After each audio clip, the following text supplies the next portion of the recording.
നമസ്കാരം. AICC അധ്യക്ഷ സ്ഥാനത്ത് നിന്നും മല്ലികാർജുന ഖാർഗെയെ മാറ്റാനുള്ള ഒരു നീക്കമാണ് ഇപ്പോൾ നടക്കുന്നത്. പകരം പ്രിയങ്ക ഗാന്ധിയെ ആ തലപ്പത്തേക്ക് കൊണ്ടുവരാനാണ് കോൺഗ്രസ് ഇപ്പോൾ ഒരു നീക്കം നടത്തുന്നത്. ഖാർഗെയെ പൂർണ്ണമായിട്ടും കോൺഗ്രസിന്റെ ആഭ്യന്തര ചുമതലകളിൽ നിന്നും ഒഴിവാക്കാനാണ് സോണിയാഗാന്ധിയും രാഹുലും കൂടെ ഇപ്പോൾ തീരുമാനിച്ചിരിക്കുന്നത്. ഇതോടെ കോൺഗ്രസിൽ കുടുംബാധിപത്യം വീണ്ടും തലപൊക്കുന്നു എന്ന കാര്യത്തിൽ യാതൊരു സംശയവുമില്ല.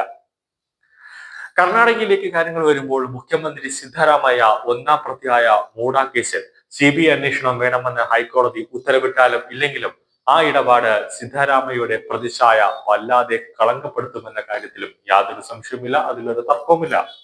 അദ്ദേഹം മുഖ്യമന്ത്രി കസേര വിട്ടൊഴിയേണ്ട സാഹചര്യമാണ് ഇപ്പോൾ ഉള്ളത് നിലവിൽ കർണാടകയിലെ രാഷ്ട്രീയത്തിൽ നോക്കുമ്പോൾ. ഉപമുഖ്യമന്ത്രി DK ശിവകുമാർ ആകട്ടെ മുഖ്യമന്ത്രിയാകാനുള്ള തീവ്രമായ മോഹം ഈയിടെയായി പരസ്യമായി തന്നെ പ്രകടിപ്പിച്ചു തുടങ്ങിയിട്ടുമുണ്ട്. എന്നാൽ സിദ്ധരാമയ്യയെ പിന്തുണയ്ക്കുന്ന അഹിന്ദ നേതാക്കൾ DK മുഖ്യമന്ത്രിയാക്കാൻ, അതായത് DK ശിവകുമാറിനെ മുഖ്യമന്ത്രിയാക്കാൻ അനുവദിക്കുന്നുമില്ല. പൊതുമരാമത്ത് മന്ത്രി സതീഷ് ജാർക്കിഹോളിയും ആഭ്യന്തര മന്ത്രി ഡോക്ടർ പരമേശ്വരയും അതിനായി ഏതറ്റം വരെയും പോകുമെന്ന കാര്യത്തിലും യാതൊരു സംശയവുമില്ല. അവർക്ക് നല്ലൊരു ഭാഗം MLA മാരുടെ പിന്തുണ ഉണ്ടതാനും. സിദ്ധരാമയ്യ ആകട്ടെ മുഖ്യമന്ത്രി സ്ഥാനം വിട്ടൊഴിയാൻ മനസ്സുകൊണ്ട് തയ്യാറെടുത്ത് കഴിഞ്ഞു. ഹൈക്കമാൻഡ് എന്ത് തീരുമാനമെടുത്താലും അത് അക്ഷരം പ്രതി അംഗീകരിച്ചോളാമെന്ന് സിദ്ധരാമയ്യ വ്യക്തമാക്കിയിട്ടുണ്ട്. എന്നാൽ സതീഷ് ജാർക്കിഹോളിയെ പോലെയുള്ള കടമ്പിടുത്തക്കാരെ അനുനയിപ്പിക്കാൻ സിദ്ധരാമയ്യക്ക് സാധിക്കുകയില്ല എന്നതാണ് യാഥാർത്ഥ്യം. കാരണം DK ശിവകുമാറിനെ എതിരായുള്ള സതീഷ് ജാർക്കിഹോളിയുടെ പോരാട്ടം വ്യക്തിപരമാണ്.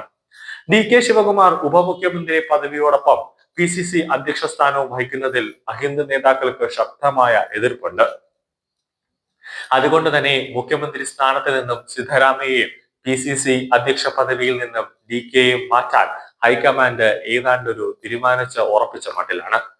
എന്നാൽ DK ശിവകുമാറിനെ മുഖ്യമന്ത്രി സ്ഥാനത്ത് പ്രതിഷ്ഠിക്കാൻ തത്കാലം ഹൈക്കമാൻഡ് ആലോചിക്കുന്നില്ല. കാരണം അവർക്ക് അതിൻ്റെതായ ബുദ്ധിമുട്ടുണ്ട് എന്നതാണ് യാഥാർത്ഥ്യം.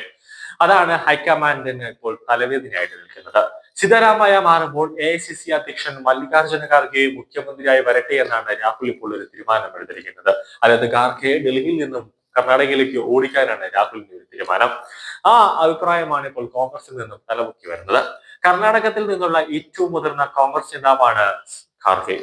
9 തവണ MLA ആയിട്ടുള്ള മല്ലികാർജുന ഖാർഗെ മുഖ്യമന്ത്രി പദവി ഒഴികെയുള്ള പ്രധാന ചുമതലകളെല്ലാം സംസ്ഥാനത്ത് വഹിച്ചിട്ടുണ്ട്. വ്യത്യസ്ത കാരണങ്ങളാൽ 82-കാരനായ ഈ ദളിത് നേതാവിന് മുഖ്യമന്ത്രിയാകാൻ കഴിഞ്ഞില്ല. എന്നാൽ ഇപ്പോൾ അതിനുള്ള സാഹചര്യം ഒത്തു വന്നിരിക്കുകയാണ്. ഖാർഗെയാണ് സിദ്ധരാമയ്യക്ക് പകരം മുഖ്യമന്ത്രിയാകുന്നതിൽ ആരും എതിർക്കുകയുമില്ല. DMKക്ക് അക്കാര്യത്തിൽ ഒരു വിയോജിപ്പുമില്ല എന്നതാണ് യാഥാർത്ഥ്യം. വിട്ടുവീഴ്ച ചെയ്യാൻ അദ്ദേഹം തയ്യാറുമാണ്. 2028-ലെ പാർട്ടിയെ നയിച്ച് വിജയത്തിലെത്തിച്ചാൽ മുഖ്യമന്ത്രി സ്ഥാനം നൽകാമെന്ന ഉറപ്പ് അദ്ദേഹത്തിന് ഹൈക്കമാൻഡ് നൽകുന്നുമുണ്ട്. മുഖ്യമന്ത്രിയാകുന്ന കാര്യത്തിൽ ഖാർഗെയുടെ അഭിപ്രായം ഇതുവരെയായിട്ട് വ്യക്തമായിട്ടില്ല. ഹൈക്കമാൻഡും സിദ്ധരാമയ്യയും അഹിന്ദ നേതാക്കളും DKയും ഒറ്റക്കെട്ടായി പിന്തുണച്ചാൽ അദ്ദേഹം അത് തള്ളിക്കളയാനാകില്ല എന്നതാണ് യാഥാർത്ഥ്യം. സിദ്ധരാമയ്യ മാറേണ്ടി വരുന്ന സാഹചര്യത്തിൽ കർണാടകത്തിലെ കോൺഗ്രസിനെ സ്വീകരിക്കാവുന്ന ഏറ്റവും ഉചിതമായ നടപടി അതാണെന്നാണ് മിക്ക രാഷ്ട്രീയ നിരീക്ഷകരും ഇപ്പോൾ അഭിപ്രായപ്പെടുന്നത്.